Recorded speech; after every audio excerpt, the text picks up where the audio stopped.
Hey everybody, so the farmers, who are these great little characters in the Wolfgame ecosystem? How do we use them? What do they do? All right, to start off with, I'm going to go to real basics.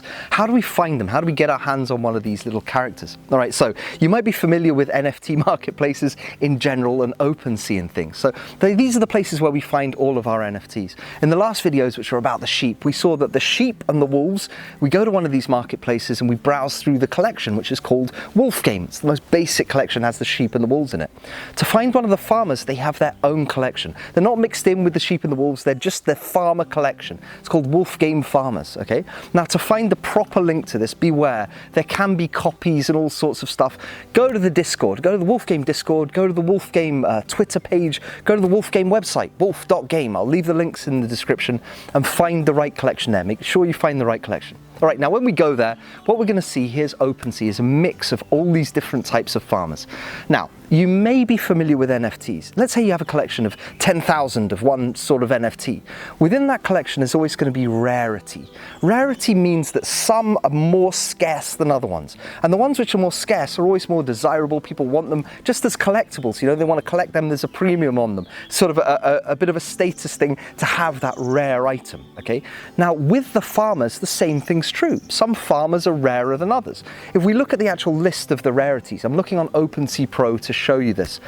The most rare ones we can see, there's only 208 of the big daddies and the big mamas. Here's a picture there. I'll show you one of the big daddies here walking along, and here's one of the big mamas. Now on the other end of the spectrum, we can see the average Joes down here. Now from 208 big daddies and big mamas, we can see that there's over 6,700 of these average Joes. They're the most common type of farmer. And we can see that it moves in a scale. Just above the average Joe, we've got the diesels, then we've got the kid and the average Jane, slightly fewer of those two, both the same number of those two. Then we've got the 100 years farmer, and then we've got the big daddies and the big mamas, okay? So there's this scale of rarity on them. Now, it's not just about collectability and desirability and scarcity in the Wolfgame farmers. You see, these are all pieces in the actual game. And as such, the rarer the farmers, the more of these abilities they can provide. They can all provide the same abilities. All of them have the same abilities, so far at least. Maybe in future the rare ones will have special abilities, we're not sure. But for now, all of these farmers produce the same abilities, but the rare ones produce more of them. Longer power-ups, bigger power-ups. Now when we've decided on one of these characters that we want to buy, we buy it and it will be stored in our wallet, our crypto wallet. That's where these NFTs will be stored. Now, how does the game know which NFTs we have? Well, all we do, like with the sheep, is once we connect our wallet to the game, we don't log in with passwords and usernames, we log in directly with our wallet. The game will be able to sense, it will see what's in our wallet. And if we have those correct NFTs, then we'll be able to use those in the game.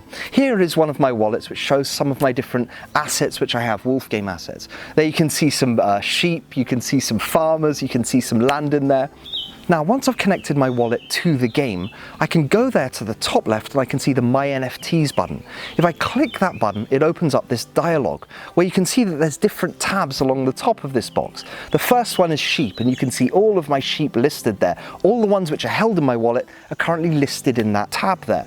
Next is the wolves. I don't have any wolves at the moment. The next one is the lands tab, where you can see any land that I own. And finally on the right, we've got the farmers tab, where you can see all of those farmers which you previously saw in my wallet. See, the game detects them all, and if I have them, it allows me to use them. As simple as that.